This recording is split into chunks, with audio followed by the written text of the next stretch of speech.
Did you know that we have more than one brain? Well, it's true. We're all familiar with the brains in our head, right? We've got a brain in our head. But did you know we also have a brain in the gut? And we're here today with Dr. Elizabeth Laffay of Elite Healthcare in Sandusky, Ohio, to talk about just that. What is that brain in the gut, and how does it relate to the brain in our head? And how does it affect our moods, our very bodily systems, and even disease creation or disease health? Welcome, Dr. Laffay. Thanks for coming back. Oh my goodness, thank you for having me. It was so fun the first time. We had to do it again. Absolutely. Thank you. And if to all the viewers in the LBR community and beyond, if you're not familiar with Dr. Laffay, we introduced her to you on last week's show, and the link is below. So I commend that link to you so that you can get to know Dr. Laffay more and her experience and her passion and her expertise and what she's bringing to her patients and the community and to the world. So thanks so much. So grateful. There's a quote that I'm going to read, Dr. Laffay, that fascinated me, that was posted on your the Elite Wellness, Elite Wellness group, which is now Elite Healthcare on Facebook. The psychology of the mind and the biology of the body are often thought of as separate fields when it comes to medicine. However, the connection between your mood and your gut microbiome are very much in the same category. One very much affects the other. Could you help us unpackage that? What does that mean? Yes, absolutely. It's not a very common practice in our culture to really focus on intuition or to listen to our guts. But even that phrase is very intuitive. When you get nervous, you have butterflies in your stomach. When you say that you're trusting yourself, you're following your gut. And that is really in reference to this connection that we're starting to talk about just now. It's very true that the mindset you're in when you consume food affects the chemistry of what happens to that food once it enters your body. And it's also true that the chemistry of your body affects the food that you're eating as you eat that meal. So for starters, one of the most simple things you can do for your health, that I will freely admit as a veteran of 17 years of ER and being a mom, et cetera, is very hard to do. But just being mindful of your plate, being grateful that you have food in front of you, and going into that eating experience as an experience, and stopping, pausing, tasting your food instead of, like we so often do in our culture, horking it down behind a computer screen, Right. and on our feet and walking around. So Right. There literally have been studies done that follow the chemistry when you consume food, and it's hard to conceive, I think, when I was first introduced to the concept. But yes, as you consume that bite, if you're, let's say, multitasking and working, you're going to, even if it's a healthy food, you're going to have a different cascade of chemical reactions happen as you're consuming and breaking down that food and turning it into energy, or storing it, or doing whatever you're doing with it, as opposed to sitting and being mindful. One is, as you can imagine, less productive and more inflammatory, and the other is directing toward more healthy internal environment. So I'm trying to use layman's terms. Right. That's absolutely fascinating. And so there's a great physiological reason we used to have dinner time. I know I grew up that way, right? We all had dinner time. Life stopped, and you sat around the table and generally prayed over the meal, and allowed and had that family cultural time. But I didn't know that it has actually physiological benefits. That's fascinating. I'm going to have to find a link to at least one of those studies and put that in the description box. That's so fascinating. I know where I came across it the first time, which is just a great book to reference. It was in a book called Soul Medicine. I believe the author is Church, and we can include that in this. That book, it did so much for me as a doctor and science brain, connecting the sort of this touchy-feely side of science with the hard science, because it paired studies and evidence, like I kind of need some of that tangible stuff to start thinking about the path. And then once you get your mind around it, then it becomes more open and you can accept these ideas a little bit easier. So that book did a lot for me, Soul Medicine. So let's go into the gut. Okay, what is the gut? We do, it's so interesting, right? We talk about these things that have made their way into our everyday vernacular, like, oh, that doesn't feel right in the gut, or oh, that's a real punch in the gut. So we know what that concept is, but scientifically, medically speaking, what is considered the gut? I think it's kind of a loose term. I don't know that it is universal. When I'm talking about the gut, really, I'm talking about the digestive tract. So it starts, even the microbiome. Microbiome is an inclusive term that includes even the bacteria on your skin, right? But when you're talking about your gut microbiome, it starts in the mouth and it goes all the way to the anus. And very often when people are talking about gut, they're maybe just talking about the stomach or the colon. But digestion, again, starts, as we were talking, even at your plate, as you sit down and do that intentionally. Then in chewing, you're mechanically breaking down your food. That's stage 1 of digestion. But you also, by breaking down your food, are releasing things like nitric oxide, which is a gas that the 100,000 miles of capillaries in your cardiovascular system rely on to expand and contract in a healthy way.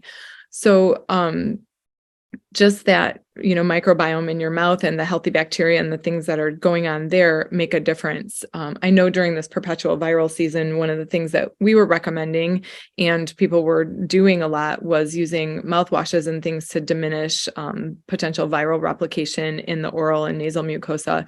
And those are great practices if you're traveling or, doing a shift in the ER or putting yourself in a position where you have high exposure.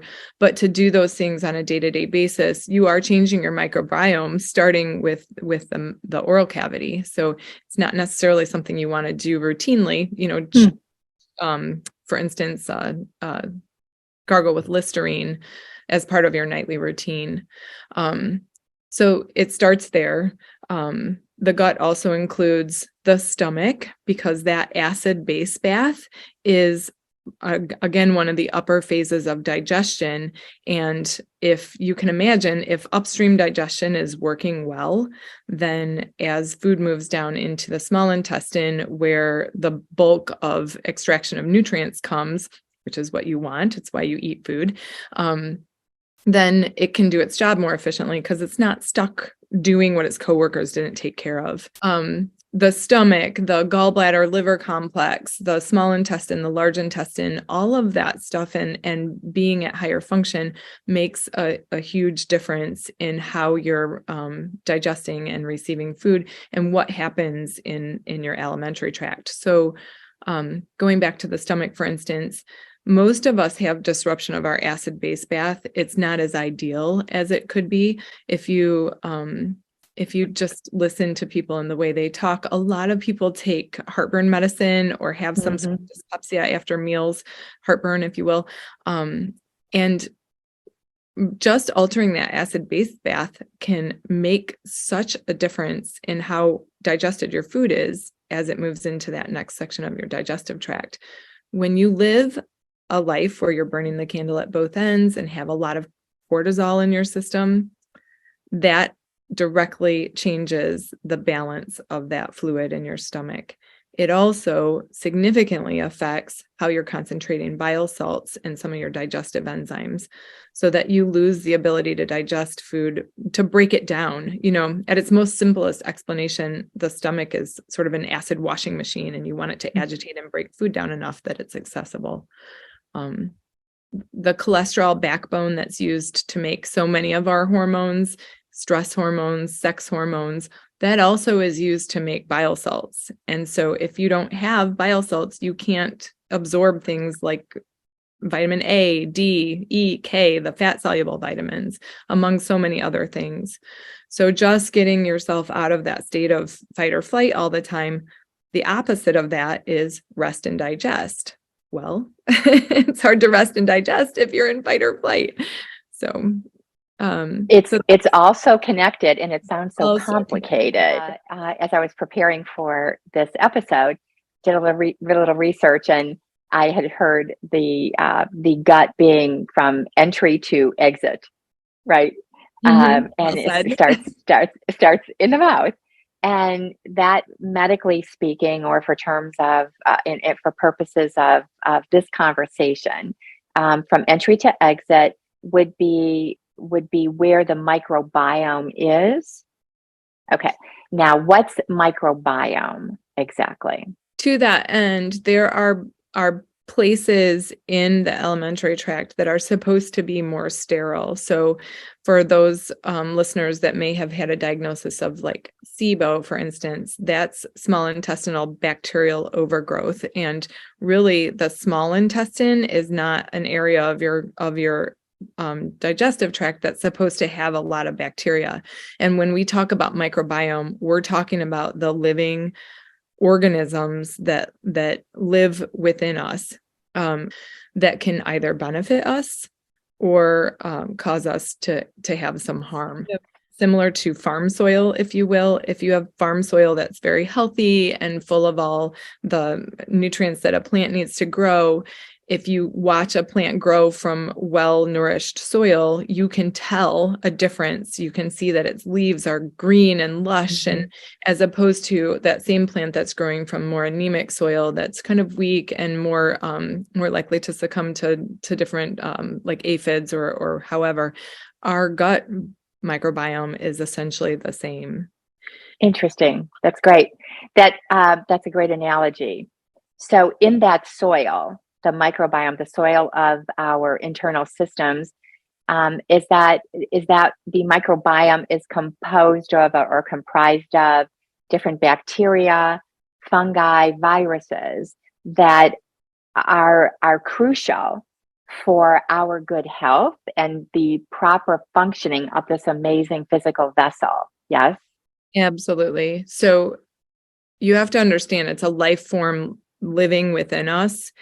And the DNA of that microbiome outweighs the rest of our entire body put together. So when you're talking about the health of your environment, this truly is your soil. It is, it's a major player in the game, if you will. So if that is comprised of those types of organisms that serve our health, then you can imagine it would have an amazing cascade of benefits, and just the opposite if the opposite were true. So kind of getting back to that, sequentially going through the GI tract, if your upstream digestion is working very efficiently, and, as food is coming down, it's being broken down and then nutrients are being extracted from it. Food then arrives into the large intestine, where primarily the job of the large intestine is to reabsorb water and to make some bacteria and some vitamins and different compounds if you have the right bacteria there. And so if food arrives there more whole, and especially if it has things like some glyphosate or some food additives that are in processed food, and especially if it's in then the environment of like a hormone imbalance, you may not be cultivating the kind of soil that is best for your best health. So what I mean by that is it will attract then molds and yeasts that don't belong, which then pull along with them heavy metals. It will attract and cultivate and grow and feed bacteria that are not for your health. Those bacteria, in a very sci-fi way, start to then put out their own chemical signaling and affect the larger environment of your body. And they can drive things like sugar cravings, because those are the types of things that the quote unquote bad bacteria thrive on. So sometimes when I'm talking to a patient and they're like, I just, like the cookies call my name, some of that is just so physiologic, and you're being controlled by this life form in your colon, which is, mind blowing, but also very Wow. empowering, right? Nobody wants to be controlled by a bunch of tiny microorganisms. And once they realize that, then it gives them the power to take charge of their health. So if you're feeding your body a lot of processed foods, the sugar things they're processed, this will then affect that soil, will cultivate more of the bad bacteria because they are living and communicating to you. This is going to the gut and to the brain. They are literally, because I do hear this, I can't live without this. They're calling my name. But it is this overwhelming, overriding desire to have it, right? So it's actually telling them and affecting their brain and what they're thinking. Is that an overreach? No, not at all. I mean, these are living microorganisms, and they want to thrive, and they have the ability to signal. They're intelligent, right? They're tiny, but they're intelligent, and they're constantly sharing information with one another, and they're affecting their environment in a way that causes them to thrive. That's good for them, but it's not necessarily best for our greater health. So the other thing that starts to do then is to break down our ability to really be efficient and, what's the word I'm looking for? Very conscientious about what we're letting through that gut barrier. Because as you cultivate sort of this bad soil, to continue with the analogy we've been using, then it starts to break down the tight junctions in your gut. And so if this is your gut wall, and here is your bloodstream, which is sterile, and here is the inside of your colon, not sterile, you can imagine that you want to be very judicious about what you're letting through. So there's all these what's called tight junctions, and there are all these mechanisms of transport that are very specific. I'm going to let this fatty acid through, et cetera. And when you have this internal environment that's not healthy, this starts to break down. So what's interesting about that is about 70% of our immune system sits along our gut, and all of a sudden things are getting out into the bloodstream past the guards, if you will, and the immune system is then recognizing those as foreign invaders or foreign proteins, and then you start to form antibodies to things like that. So I will very often see patients come in and they have food allergy testing, and the list is as long as their arm. I've had patients come in and say, I can eat 2 foods. And they eat the same things over and over because they're safe, meaning that they don't feel terrible when they eat them, and they don't have this allergic reaction to it. And that often the allergies are developing to foods that they've been safely eating for a long time, because it's re-exposing their immune system over and over, and that's where that allergy develops. It also affects so many things. For instance, when your gut isn't as efficient as it could be, maybe you aren't specifically digesting proteins in their elemental form of amino acids as well, or fats, because those things are the hardest for our digestive tract to break down and utilize as nutrition. And so, if you're somebody who is, living a very stressed lifestyle, which, let's face it, that's our culture. We all have stress, and you're burning through neurotransmitters, which are your chemicals that help regulate your moods. If you're burning through those really quickly, and then also you're not able to absorb them very readily, then I'll use the example of tryptophan is an amino acid that's a precursor to serotonin, which is one of our feel-good neurotransmitters.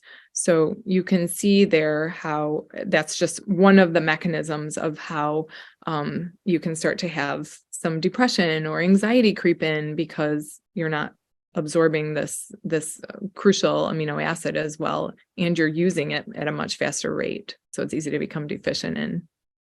And so that is primarily the brain and gut connection, right? So what I take in is affecting the microbiome, and when I have imbalances, then my body isn't breaking down the foods and extracting the nutrients as my body needs it to function optimally. Then what that does is has a less of an ability to turn that nutrition into essential hormones like serotonin and like melatonin, which is the feel good, which is also melatonin helps you sleep, I understand, right? And so we now then have mood disorders, or we could have excess anxiety. I kind of breaking that down in a layperson for a layperson. Thank you. I'm trying to ride that line between too sciencey and readily available information. And you recapped what I said very nicely. The truth is, though, we are so complex. This is such a complex system. And there are so many other ways that there's this gut-brain connection. You mentioned melatonin. Well, that's made in our brain in the pineal gland, that is a not very often talked of gland, but 90% of it is made in our gut by healthy gut. So most of us, who aren't living our most efficient lives process-wise, are having some sleep disturbances. That's really common.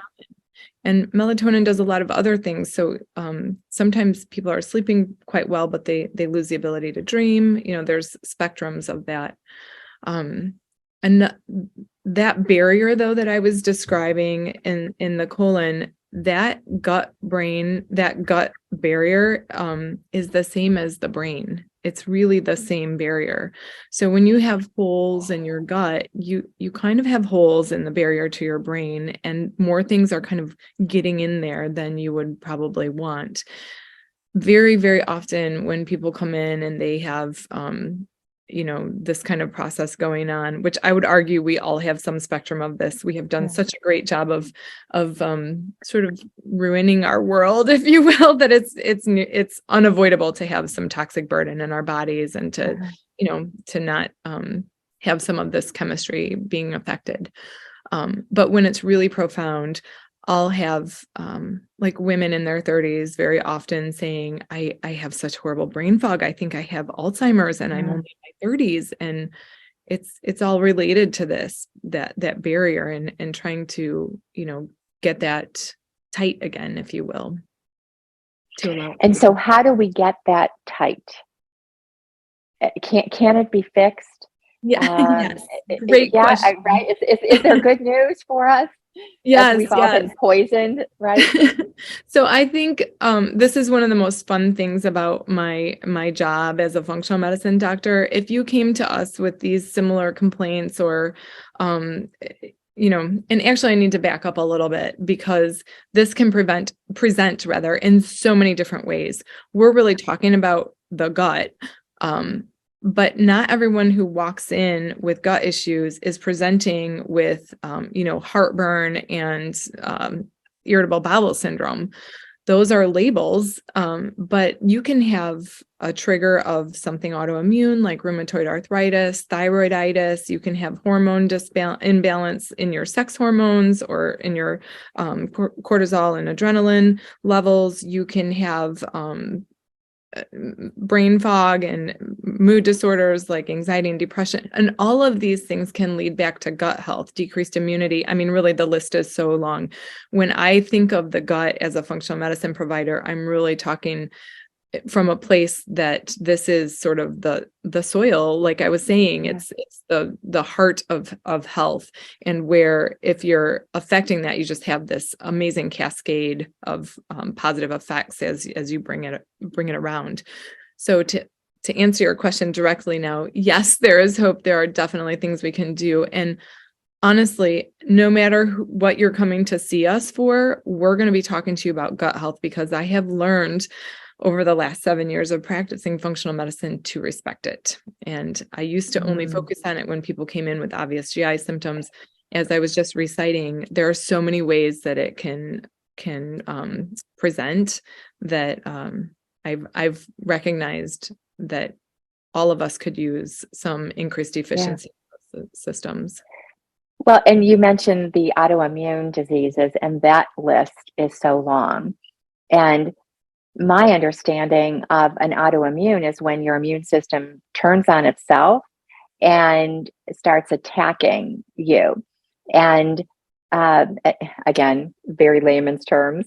Okay. So that's my fundamental understanding of it. And so it depends on where it is, whether it's the thyroid, then they can call it Graves' disease or Hashimoto's disease, or any kind of form of arthritis, rheumatoid arthritis, lupus.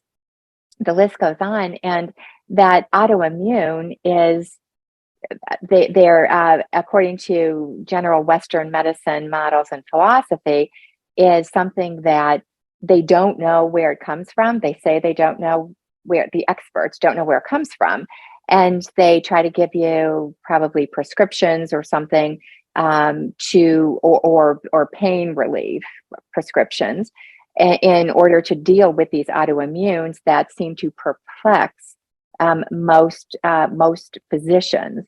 And so it sounds like for you, Dr. Laffay, and all your research and what you do at Elite Healthcare, it's less perplexing to you because you go to the gut and the whole foundation, which is the soil of one's system.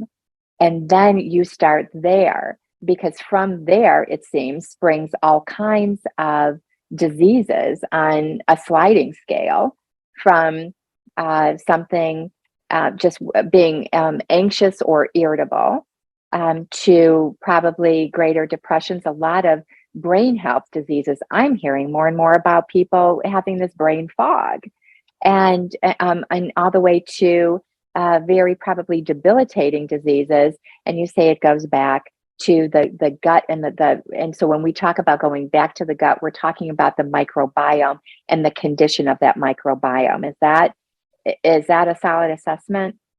Very well said. And I think that's what I was starting to say just a little bit ago. I get so excited at this job because I have a solution where, in primary care or the ER, these are the very things that would frustrate me. And so Wow. I truly believe our traditional Western medicine is not equipped to help these types of patients. Very often patients come in with all kinds of diagnoses and labels, like irritable bowel, all the way to mood disorders. And you're absolutely right. The diagnosis comes, and then typically a prescription to treat symptoms. At the risk of oversharing, I can say I got into functional medicine because after residency and babies, and I found myself having my first panic attack, and I was like, this is not me. I don't understand where this is coming from.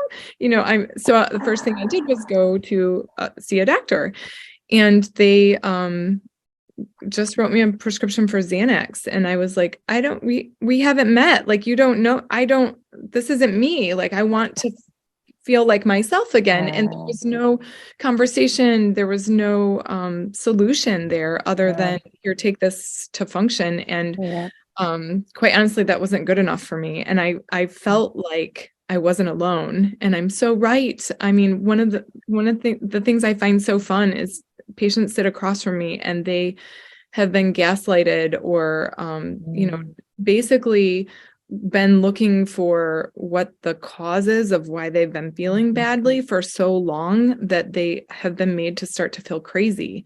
And I can literally look them in the eye and say, no, there's things that we can do here. So it all starts with the gut. Beautiful. And so what does that look like in your practice? Where do you start? And so for all of those under the sound of our voices listening to this, and who are going to be listening to this, how is there help? Where is there help? And what can we give the viewers as as a takeaway for right now? Sure. I mean, there's some really simple things that you can do to start affecting your gut health without having to even see a practitioner. What it looks like in my practice is a very gentle but comprehensive, I think we call it refresh, but it's a detoxification to help remove some of the things, the buildup, and make processes more efficient. That's where we start. And then we look at micronutrient deficiencies and really are able to dial in what an individual needs, and we're able to personalize that approach. Of course, talking about lifestyle changes and things that we can affect to put out the fire that got you here in the first place. That said, if you're on your own and you just want to get started on some things, I cannot stress the importance of nutrition enough. Just getting 5+ servings of fruits and vegetables in a day is more powerful than any prescription medicine. For instance, the effect on cholesterol and the inflammatory variety of cholesterol, that is more powerful than a statin drug. No one ever talks about it.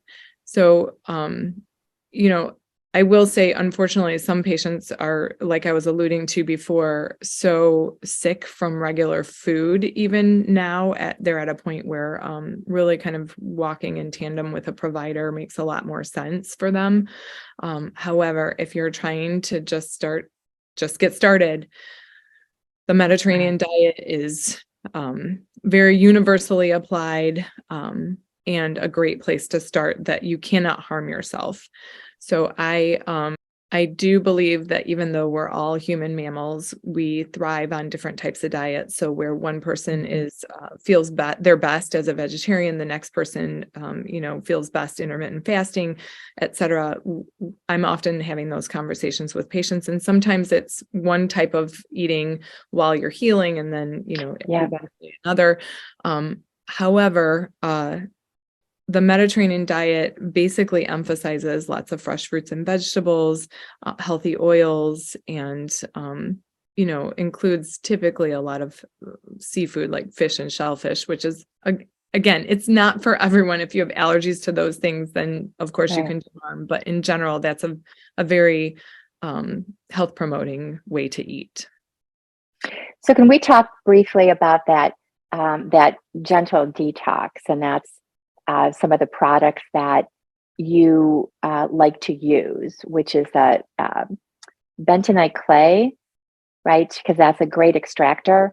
I can put a link below to bentonite clay. I use bentonite clay. I've discovered it just a couple of years ago, and you could do foot baths with it. You could take a bath with that with Epsom salt and baking soda and some essential oils. But bentonite clay is an extractor, right? It draws things out. So when you ingest it in particular with ionized water or something, so there's a chemical reaction that actually draws out the bad stuff in your body, right? And then you eliminate. Yes, there are different types of bentonite clay. Some is very designed only for topical use, and then there's types that you can ingest. And you're absolutely right. Going back to that analogy of your body as a donut, bentonite clay stays in the hole of the donut, if you will, and it carries a charge. So it's literally drawing things from your system that don't belong there. And it's very soothing as it goes along. So we talk about tightening up those tight junctions and sealing them. When you say bentonite clay, it sounds like something you probably shouldn't eat. And me being a farm girl, we used to use that on the farm to seal ponds. So I was like, this is a new concept, when I started reading about that. However, it's doing that same thing for us in a very positive way, from the inside out. The example I often give when I'm with patients is, if you are using it topically, it's so soothing. If you had an abrasion on your hand and you applied the topical version to it, the redness is often gone from that abrasion, let's say by morning. So you can imagine, if the gut is swollen and leaky, that it's doing that very drawing and soothing healing job from the inside out. We do pair that with other things because you have to be a little careful. Clay can be pretty binding, and if you're using it, you want to make sure it's actually, gathering these things and then leaving the party. We'll often use some things in combination. And we do that kind of over a period of time.